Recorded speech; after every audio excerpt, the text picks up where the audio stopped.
자, 여러분들, 전 시간에 우리가 감가상각에 대한 얘기를 했는데요. 155페이지에 보면 이렇게 돼 있죠, 그죠? 155페이지 밑에서 다섯 번째 줄 보면 유형자산의 회계처리와 재무상태표 표시라고 되어 있는 부분 있고요. 그래서 그게 보면 감가상각에 대해서는 회계처리 방법에는 직접상각법과 간접상각법이 있는데 기업의 기준에서는 뭐를 인정하고 있다? 간접상각법만 인정한다. 이렇게 있죠. 그 얘기를 그러니까 어떤 의미인지만 좀 아시면 좋겠습니다. 그리고 이 156페이지에 보면 뭐 엄청나게 있죠. 뭐를 왜 이렇게 어쩌고 저쩌고 하는 뭐 얘기가 있지 않습니까? 그 얘기가 지금 방금 제가 얘기했던 이 얘기를 그대로 세월로 옮겨놨다 이렇게 보면 됩니다. 있고 그다음 마지막 모형이 바로 처분 모형 되겠습니다.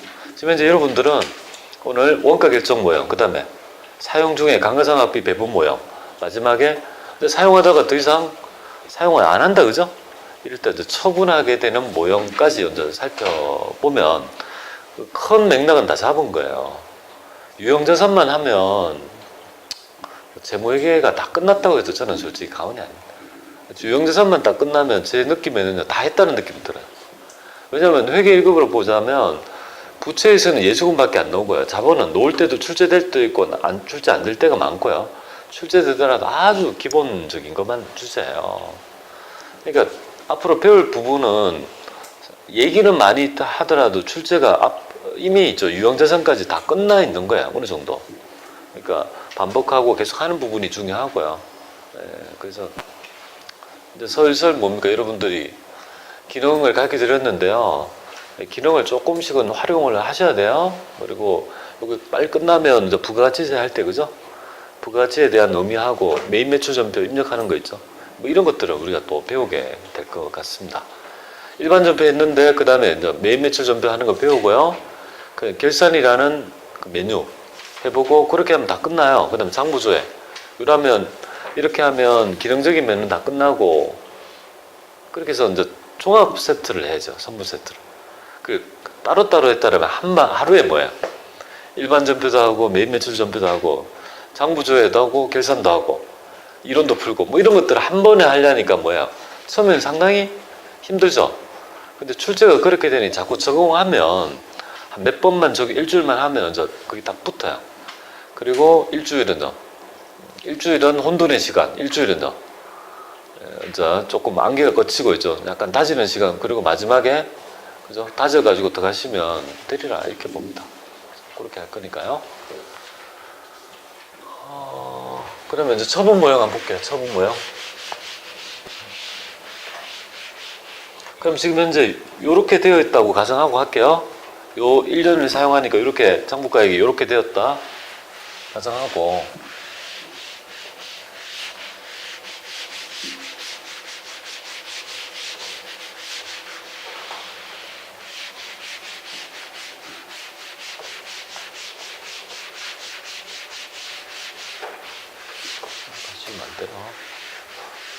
자, 처분 모형 한번 보겠습니다. 자, 이게 제거 모형인데요. 이 지금은 이제 제거 모형이 볼 건데요. 그래서 지금 현재 지금 이런 자산이라 할까요? 비품이 지금 100만 원이고 여기 감가상각 누계액이라고 좀 약정하겠습니다. 여기 30만 원. 차감해서 이 자산의 장부 가치는요, 장부가액은 70만이라고 가정합니다. 자, 요렇게 있죠. 요 자산을 지금 결국은 제거하게 됩니다. 이 제거 모형이 세 가지가 있습니다. 세 가지가 뭐냐면, 이 처분 모형 두 가지 하고의 경우, 그 다음에 이제 제 모형, 이렇게 되어 있을 건데, 요거 정리를 해볼게요. 근데 여러분한테 이전에 우리가 회계 모형을 말씀드리면서 우리 처분 3단계법이라는 걸 가르쳐 드렸죠. 엄밀히 따지면 이것 써먹으려고 하는 거예요. 이것 때문에 지금 계속 끌어온 거예요. 본 주제가 바로 이거를 써먹기 위해서 처분 3단계법을 했다고 생각하시면 되겠습니다. 그래서 뭐 각인할 때 처분 3단계법을 다시 한번 각인해 보면 1단계가 바로 처분 시점에 장부가액을 찾아야 됩니다. 내가 처분하려고 하는 시점에 장부가액을 찾아가지고 이 장부가액을 1차적으로 제거하는 게 가장 먼저 행해야 될 부분이다. 이렇게 보면 됩니다. 2단계가 바로 이 처분 대가를 비교하게 되죠. 그죠? 처분 대가를 비교할 때. 근데 여기에서 이렇게 처분 대가 할 때 어음 같은 거 있죠. 어음 같은 거 이런 거 좀 주의를 좀 하시면 좋을 것 같습니다. 그죠? 대가를 그냥 단순하게 현금 이렇게 하면 알 건데요. 어음을 받았으면 만약에 유형자산이라면 이 부분에 대해서 미수금 같은 거 그죠? 그걸 이제 좀 주의를 요합니다. 출제할 때 많이 되고요. 그 다음에 이 분계가 바로 이 유형자산의 제거 모형이 나름 여러분의 회계 1급의 회계 처리 문제 중에 가장 어려운 난이도입니다. 가장 어려운 난이도이죠. 6문제가 출제되면 4문제는 쉬워요. 아니 3문제는 쉬워요. 그냥 원재를 매입하면서 운임을 줬다는 둥, 물건을 사기 위해서 그죠? 계약금을 얼마 줬다는 둥, 이 정도 수준의 문제가 6문제 중에 반 정도가 깔린단 말이에요. 그러면 한 반 정도가 뭐야? 조금 어려운 거 뭐야? 난이도가 약간 있는 거 있죠. 제가 모형 얘기한 게 그게 2문제가 그 정도 문제. 어음의 할인 모형 이런 거 있지 않습니까? 대손해계랄지 제가 논점 있는 모형 그런 것들 출제가 한 문제 정도가 좀 어려운 거죠. 그 문제가 바로 이 모형이나 자본 그죠? 자본 모형 이렇게 해서 좀 어려운 거예요. 근데 우리는 엄밀히 따지면 6문제 중에 4문제만 맞춰도 합격해요. 6문제 중에 다른 거 그죠? 기본적인 점수 맞고 6문제 중에 4문제 맞춰도 합격을 하는데 합격을 하면 4문제를 맞추면 72점에서 74점에 합격해요. 근데 5문제 맞추면 80점 넘어가요. 아니 시험 치고 막 그저 조바조바하게 기다릴 거예요? 편안하게 그저 합격을 예상하면서 그렇게 시중에 더 좋을 거 아니에요. 그 다음에 이제 3단계가 처분 손익을 인식하는 있죠. 이 단계에 의해서 하셔야 되는데요. 우리가 이제 이런 처분을 했다, 제거했다면 처분 손익을 확인하고 들어가시면 좋을 것 같습니다. 자, 모형 3가지 보겠습니다. 하나, 둘, 셋 이렇게 해가지고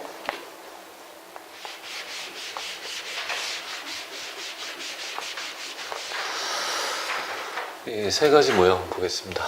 자, 2개가 이 자발적 청산 모형인데요. 처분 대가로 현금 받았다 할게요. 그냥 현금을 받았는데요. 얼마를 받았냐면 이건 65만 원에 처분했다. 얘는요 73만 원에 처분했다. 이렇게 가정해 보겠습니다. 자, 지금 이제 경우가 2가지 경우다. 그죠? 이 자산을 얼마에 파는 거예요? 이거를 그죠? 이런 거를 70만 원짜리를 65에 판 경우와 73에 판 경우 2가지로 경우가 될 수 있죠. 그럼 딱 알고서 가야 됩니다. 이건 얼마? 손해봤어요? 이익봤어요? 아니 70만 원짜리를 65에 팔았으니까 5만 원? 손실 났다는 거 알 수 있는 거고 얘는 3만 원? 이익 났다는 거 알 수 있죠. 그러니까 결론이 뭐냐면 얘는 5만 원 처분 손실, 얘는요 3만 원 처분 이익이 난다는 걸 알고 들어가면 됩니다. 그거는 변하지 않는 거야. 그렇게 회계 처리했을 때 뭔가 이 금액이 내가 정했던 그 금액이 잘못됐다면 내가 회계 처리를 잘못한 거야. 그리고 확인하는데요.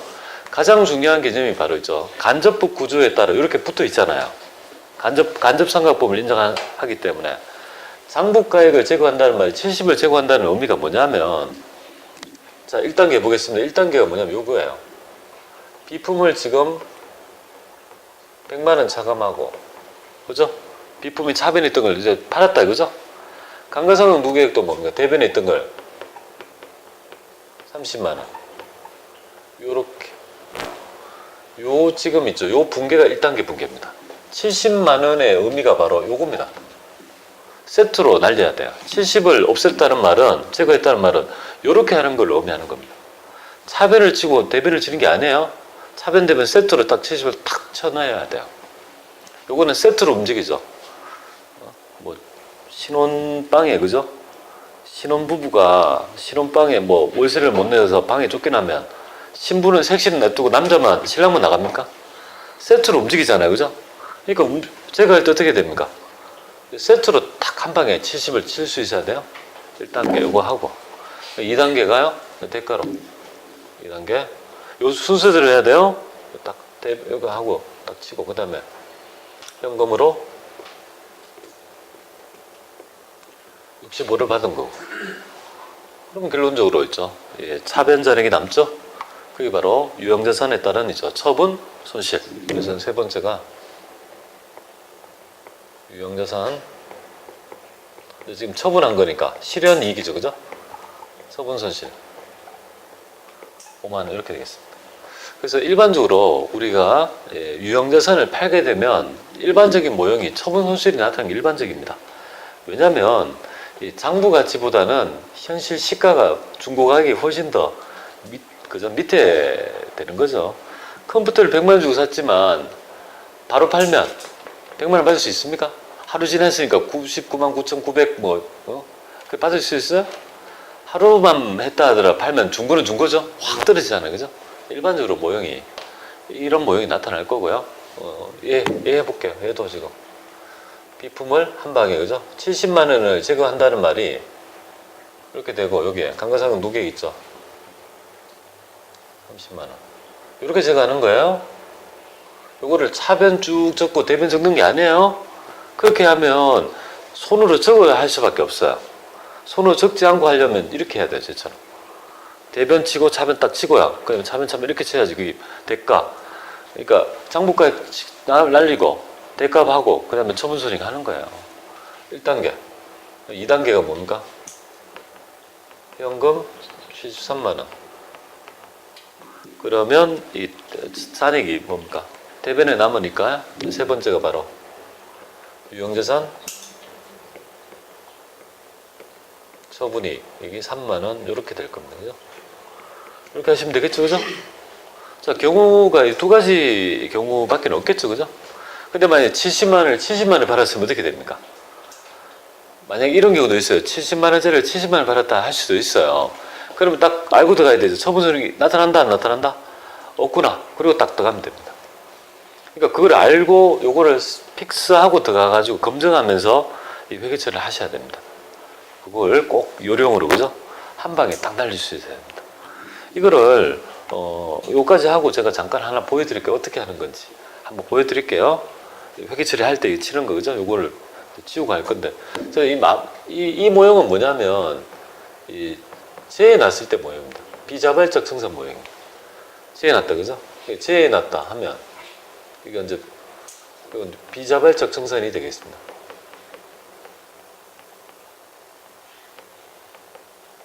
그러니까 청산할 의도가 없었지만 청산을 할 수밖에 없는 거죠. 번개 맞아가지고 이 비품이 깨져버렸다.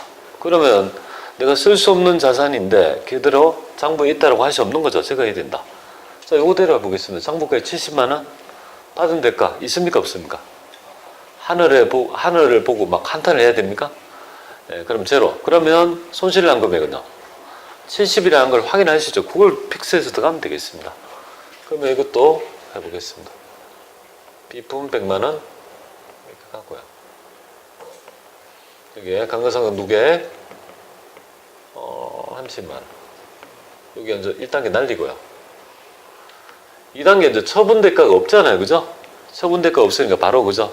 이거를 손실을 인식하는데 이 유형자산은 이거를 처분 손실보다는 처분이란 말은 내가 그죠? 자발적으로 처분하려는 의도가 있다고 보는 거고, 얘는요, 그죠? 거래를 조금 더 잘 반영해 줄 수 있는 있죠? 계정이 있습니다.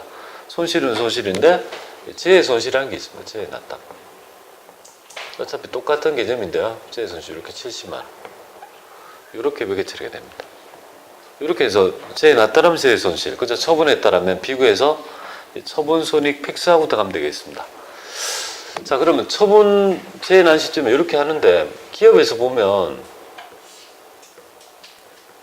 보험에 가입되어 있는 경우가 있습니다. 보험에 가입되어 있지 않으면 이거를 그저 끝나버리고, 보험에 가입되어 있으면요, 나중에 이 물건에 대해서, 그죠?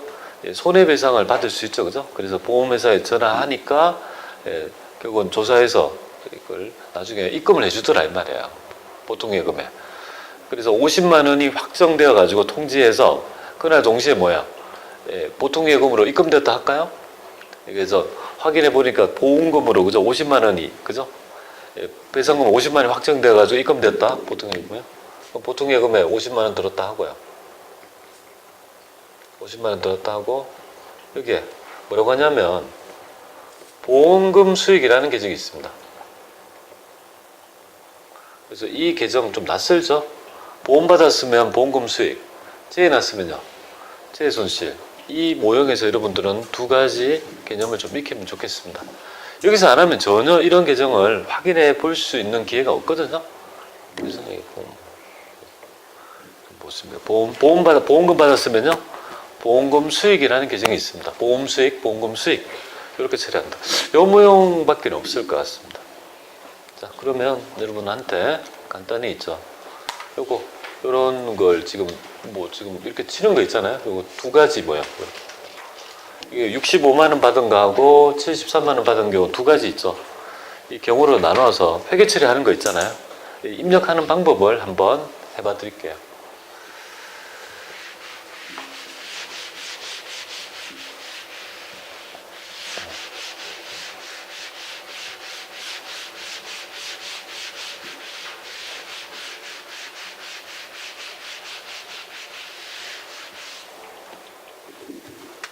자, 이거 해서 여기에 우리가 딱 해서 케이스를 두 가지다 그죠? 지금 그걸 한번 입력하는 거를 간단히 한번 보이겠습니다. 뭐 20일 할까? 자, 여기에서 한번 해볼게요. 어떻게 하는지. 처음에 아까 70만 원짜리를 65만 원을 받아야 됐죠? 여기 처리하는 걸 해볼게요. 이렇게 하면 돼요. 이거를 70만 원 날려야 될 거 아니에요, 그죠? 5만 원이 손해봤다 이거니까. 그래서 이걸 대변에 뭡니까? 일단 비품이 100만 원 하고 그죠? 차변에 여기 보면 감가상각 누계액이라고 이렇게 치면 거기에 해당되는 그 짝이 있다, 그죠? 그 바로 밑에 차가면 그럼 이 비품이면 요렇게 가야 되죠. 아니면 형식을 알면 플러스 1입니다. 바로 밑에 거 212번에 바로 밑에다, 그죠? 요렇게 하든지 아니면 요걸 선택하든지. 우리 대손충당금이 외상매출금이 108번인데 밑에 109번이듯이 얘가 212번이면 비품이 213번이 감가상각 누계액이 되는 거예요. 바로 밑에 끼. 그래서 요거를 만약에 잘 모르면 요걸 선택해서 뭡니까? 30만 원, 그죠? 여기 70만 원이다, 그죠? 그죠? 여기 70만 원 딱 날린 거예요. 근데 3번의 차변은 뭐 합니까? 점검은 65만 원 받았죠, 그죠? 그럼 유형자산 처분 손실이 뭡니까? 자, 이렇게 된다는 사실, 그죠? 딱 하는 방법 아시겠죠? 그럼 손을 안 접고 할 수 있는 거예요. 차변 접고 대변 접으면 안 돼요.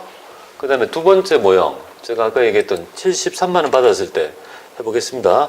자, 대변에 여기 100만 원 찍고요. 그 다음 214변은 뭡니까? 213번 여기 얼마? 여기 언제 요걸 한 방에 하라 이거죠. 자연스럽게 딱 70만 원을 찍겠다는 말이 이 말이에요. 그 다음에 3번에 있죠. 73만 원, 그죠? 이렇게 되고 대변은 뭡니까? 처분이 이거죠. 자, 이렇게 치는 밑에 하단의 분격 전혀 이상하면 안 돼요. 여기 이제 한 방에 날린 거죠. 그죠? 아, 그렇게 했잖아요. 장부가에. 그 다음에 처분대가, 처분손익. 뭐 이렇게 하든 저렇게 하든, 그죠? 이걸 뭐 차변에부터 하고, 차변 두 개 섞고, 이렇게 대변 두 개 섞고, 이렇게 하면 되겠습니까? 말이 안 되잖아요. 그죠? 그게 굉장히 부자연스러워진다는 겁니다. 자, 그렇게 해서 이 의미가 어떤 의미인지만 좀 알아주시면 좋을 것 같습니다.